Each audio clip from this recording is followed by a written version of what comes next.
everybody, it's Slasher Dude 2000 and Cameron, and I'm sorry this is a bit late, but as you can see, I've been doing the devil's work for a while. All right. And We got a double review this week. This is our big surprise. We are doing House of a Thousand Corpses and The Devil's Rejects. by Rob Zombie, and Cameron will be giving the synopsis for both. So let's start with House of a Thousand Corpses. Yeah, this is a 2003 film, but it takes place in 1977, and there are a group of... Sorry, my cat decided to play with the toy. Anyways, there is a group of four, two sets of boyfriend and girlfriend. They're kind of on a road trip looking for exotic places, and they stumble upon a house of the bizarre, if you will, Captain Spaulding's, and he tells them about this tree that they can go visit that supposedly hung Dr. Satan, this infamous serial killer. Long story short, their trip takes a bad turn, and they end up against some pretty crazy rednecks, a family of crazy rednecks. Very similar to Texas Chainsaw Massacre in that realm. So. Right, and actually this movie was it took a lot from the Texas Chainsaw movies and The Hills Have Eyes. So, yeah, this was directed by Rob Zombie. It was produced by Andy Gold. It was written by Rob Zombie. The music was done by Rob Zombie and Scott Humphrey. The film was filmed in Palmdale and Universal City, California. Captain Spaulding is played by Sid Haig. Otis is played by Bill Moseley. I'm pretty sure everyone here knows who Bill Moseley is. The original, I believe, Crop Top from Texas Chainsaw Massacre. Yeah, from part 2. Right. Yeah, Chop Top, yeah. And Bebe is played by Rob Zombie's wife, Sherry Moon Zombie, and my God, she is one of my favorite characters, next to Captain Spaulding. And then Cameron will be giving you the stats. Alright, here are the slasher stats for House of a Thousand Corpses. Again, we start with the big numbers and work our way down. There are 5 dead cheerleaders in this. There are 4 death by gunshot. There is 1 fish boy, 1 dismemberment, 1 scalping, 1 stabbing, 1 lobotomy, and 1 cave-in. And, yeah. Okay, and now we're gonna get to our favorite kills, which my favorite is Billy becomes a merman. Or fish boy. I mean, this was the most unique kill I've seen in these movies, honestly. Just the mutilation of Billy's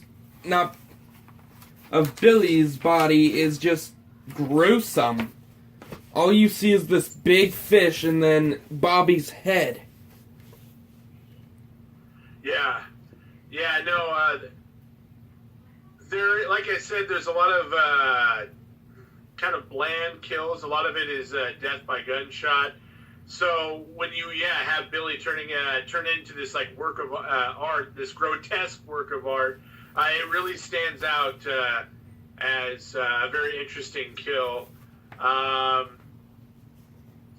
Other than that, I would say probably the lobotomy scene, was equally, grotesque. Well, not equally grotesque, but really the only other standout kill, I guess.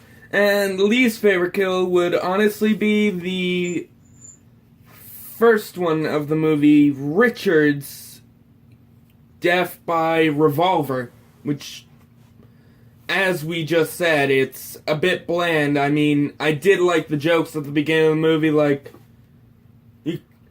fuck your mother, fuck your sister, fuck your grandmother, and finally, fuck you! Boom, yeah. I love that, and I didn't really have any special deaths for this movie. Like, you guys have noticed, I've usually done funniest death or most exciting, but honestly, I couldn't really find any. I mean, Rob Zombie did great by this movie. I mean, he made it as gory as he could. He made it gorier than the original Texas Chainsaw Massacre movies, but I don't know. I mean, the kills were so bland that, I mean, this movie is still gory and gross as hell, especially with all the masturbation scenes, all the pornographic stuff, lap dancing, just wow. Yeah, this is one of those films that does rely on spectacle, but a lot of that spectacle is not in the kills. It's, Dr. Satan, they put a lot of, like, prosthetics to make him look, like something out of Resident Evil. There was that guard of his that caused the cave-in. That Eli. Eli? Yes, that was actually Baby and Otis's father, the husband of the Mama Driftwood, or whatever you want to call her. Sadly, that happened after, I guess, he tried leaving the family or something like that, and Dr. Satan did a bunch of experiments on him. Yes, and yes, there is a lot to definitely kind of feast upon with your eyes, but it's not necessarily the kills for this film. And really quickly, one scene that I liked with Baby was that it really just sets the tone for, like, both the humor and the creepiness, was when she was doing that, what was it, lip syncing that song, I Want to Be Loved by You. Pussy liquor.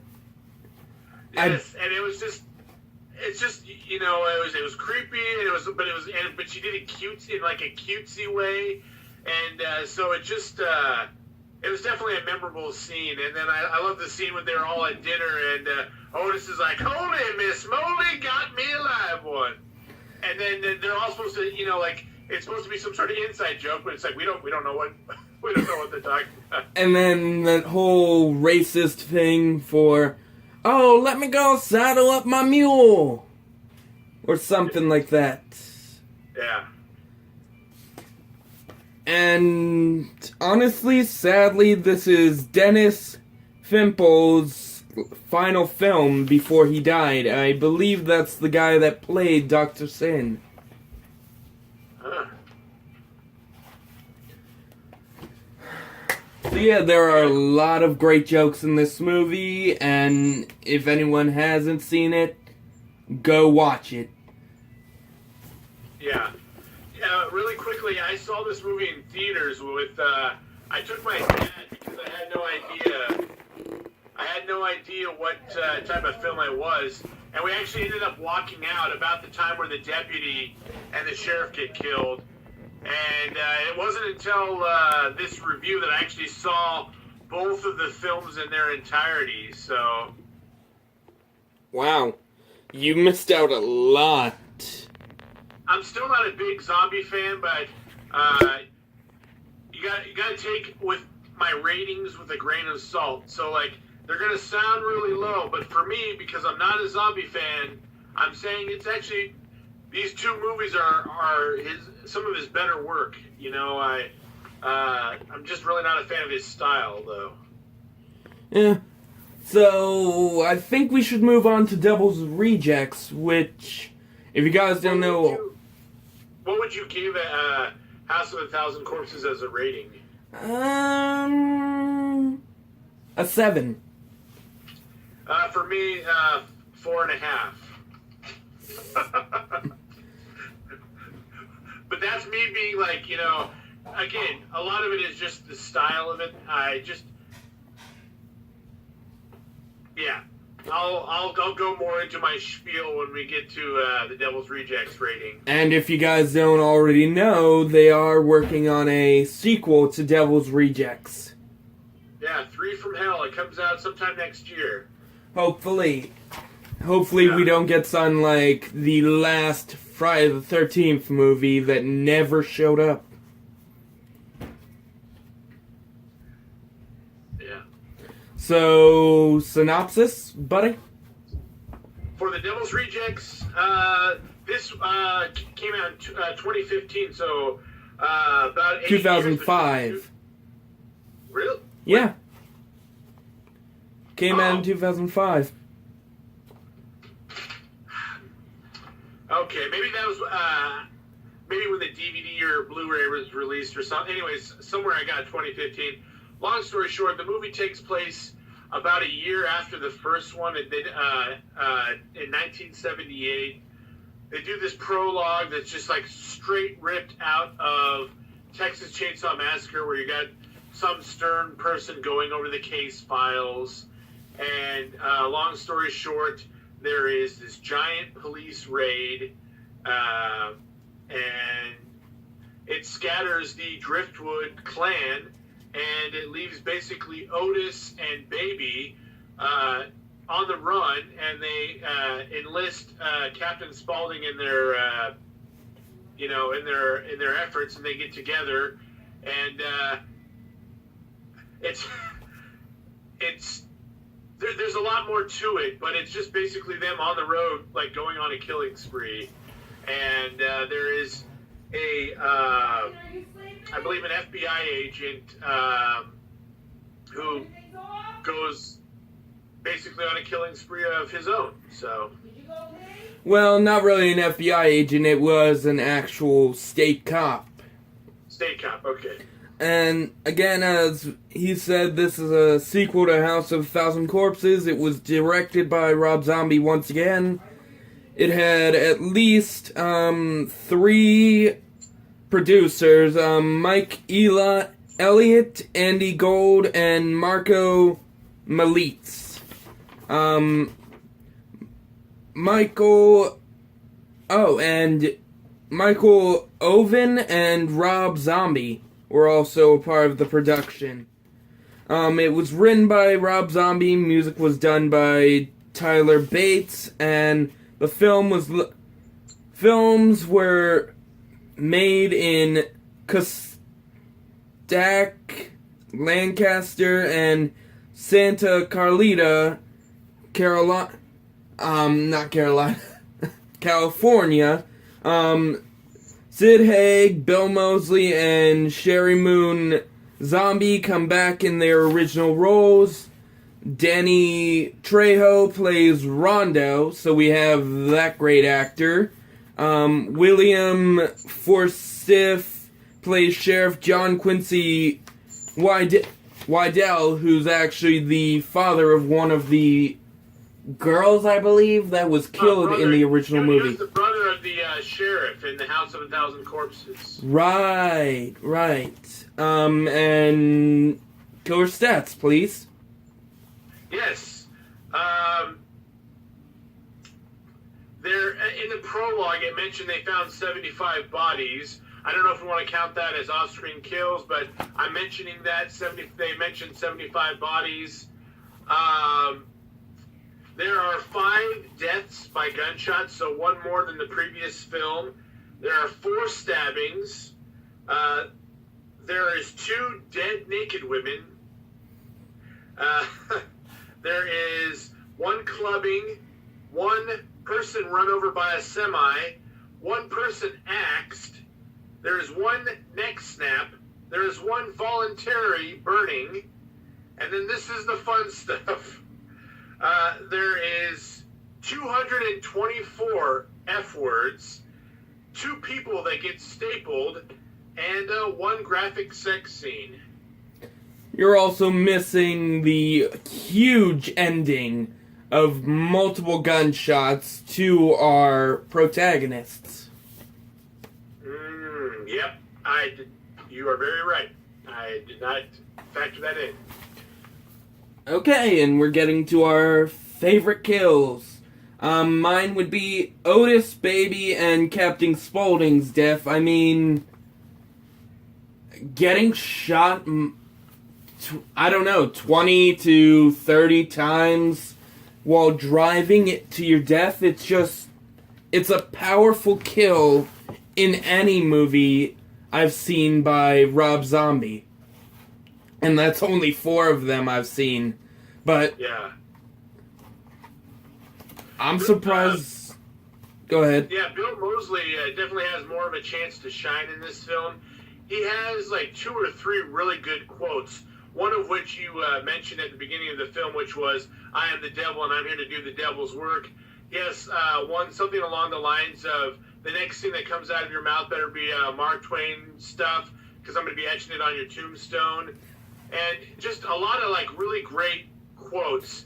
And he's also at his craziest and more. He really does shine, and very much seems like this like this comedic version of Charles Manson. And I don't mean comedic like jokey joke. I just mean like, he says some really funny things that are very darkly comedic. But yeah, there are some really great moments in this film. I'm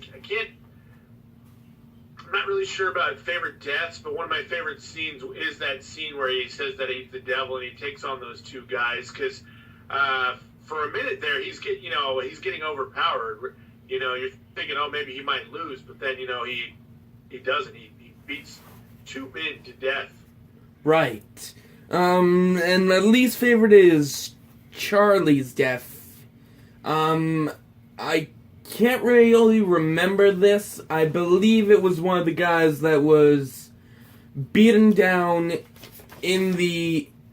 Oh, wait, no. It was... What's his name? That black guy that owned the hotel? Yes, that was Charlie. I start writing the names down. I always forget the names of the characters. That was honestly... Crap, I can't... It's such a forgettable kill, I can't even remember it. Yeah. Do we discuss spoilers, I guess? It's okay to discuss spoilers, or... Go ahead. One of the most shocking deaths for me was, Wydell, because he had kind of turned into a killer. He was willing to just do anything to take the Driftwood, Firefly, Spaulding clan.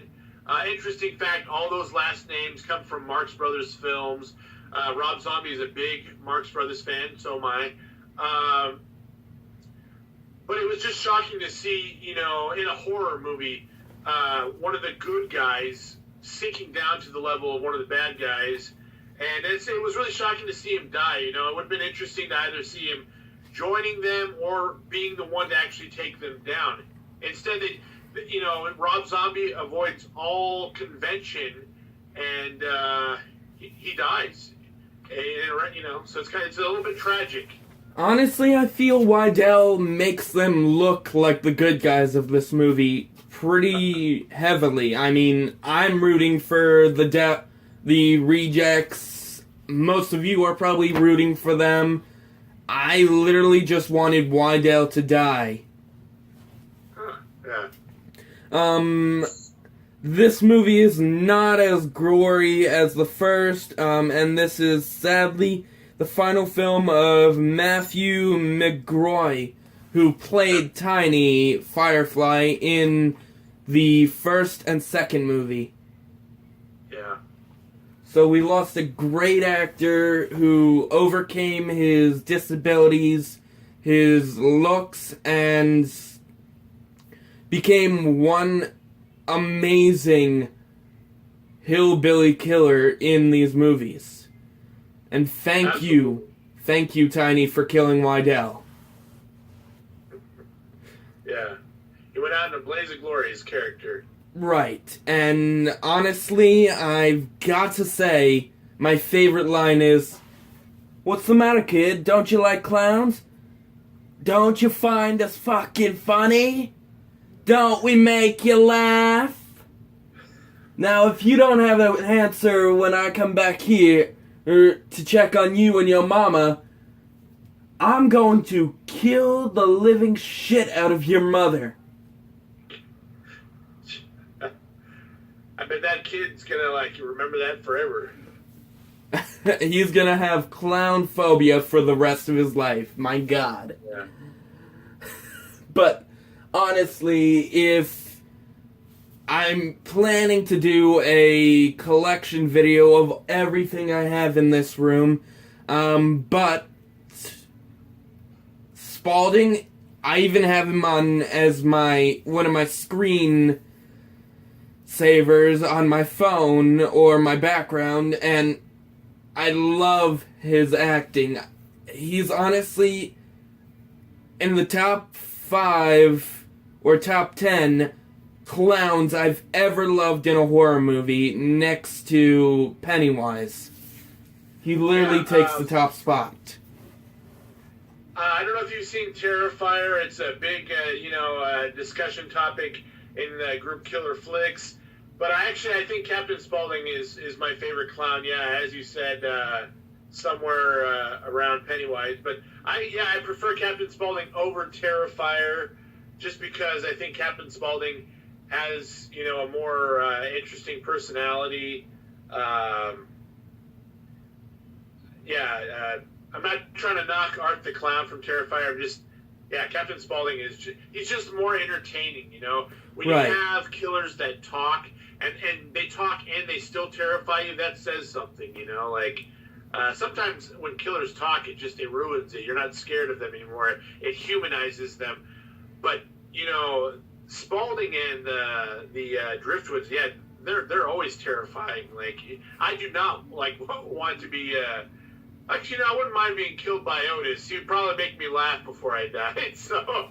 Right, or baby, she'll be your wettest dream in any horror movie. I mean, God, Rob Zombie, you make your family look so appetizing in these movies. Give me a B, give me an A, give me a B, give me a Y. What's that spell? What's that spell?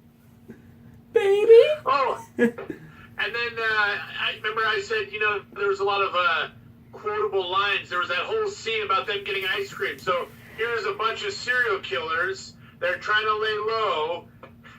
And Otis is like, there in no future is there ice cream. And then the next scene, it quick cuts to them having Tutti Frutti ice cream. Tutti Frutti fresh, Tutti fucking Fruity ice cream.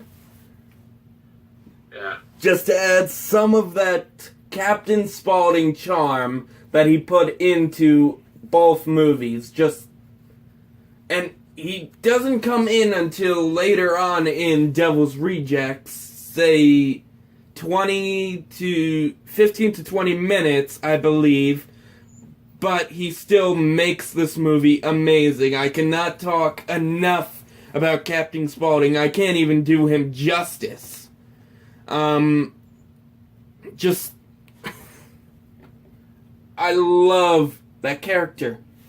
And even though you don't really see much of him in the House of a Thousand Corpses, he does make the movie from the start a horror film. He's a clown that kills people with bad jokes or bad stereotypes, and it's just...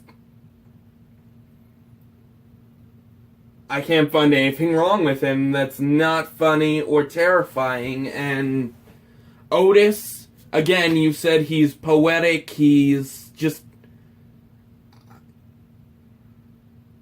I love the evolution of his character in the two movies. I mean, first he's wearing a jacket and wearing one of those Paul Bunyan jackets, a cowboy hat.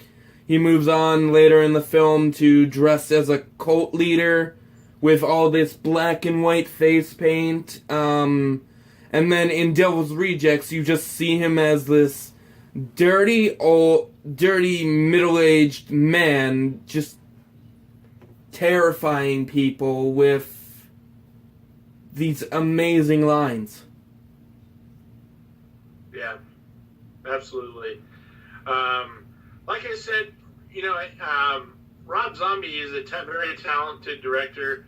It's just, again, for me, his style is not very appetizing. It's not very palatable. I just don't like, again, this is me, and I'm in the minority here. I'm not a big fan of, nudity and graphic sex scenes in my films. Like I said, there are two naked bodies, and just the way that the killers treat the bodies, like they have you can tell they just don't care about human life, and I mean they're killers. That's fine. It's there's just a lot of bleakness to Rob Zombie's films that some might not find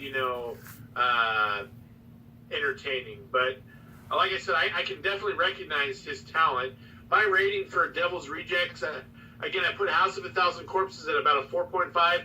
I'll put this at a 5 or a 5.5. Again, that seems low, but that's just because I'm not a fan of the style necessarily. Well, to show how different we are, I'm putting it at a 8.5, since even though it wasn't that gory, this just made this movie series for me with all the jokes. I mean, bringing in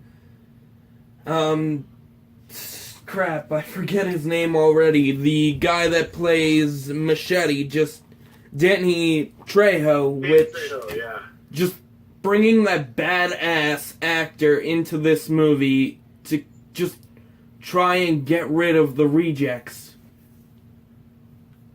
And he fails miserably. I don't remember if he was killed or not in this movie, but Rob Zombie pulled all the stops in this movie, especially he even added his own music stylings, which was amazing, and I expected more devil in this movie I've watched a lot of his music videos, listened to a lot of his songs, so satanic, but it wasn't what I expected, so again, I'm putting it at an 8 instead of a 10, and I believe we are getting back to the Friday the 13th series next week. Yeah, part 8, Jason Takes Manhattan. Okay, Jason Takes a Boat. Yep. And thank God we are almost done with this series, because it started on a high road, and now it's just going down until the final film, which in a few weeks we'll be talking about, thank God. And yeah, don't forget to like, subscribe, comment, give us any ideas for the next series you want us to do after Friday the 13th, and we need the feedback. We want to keep this channel going. We can only do that if you guys help us out, and we still have all our social media in the descriptions. I hope you guys enjoy this, and any final words for the fans? Yeah. Well, absolutely. We're getting into summer, so there is always time for ice cream.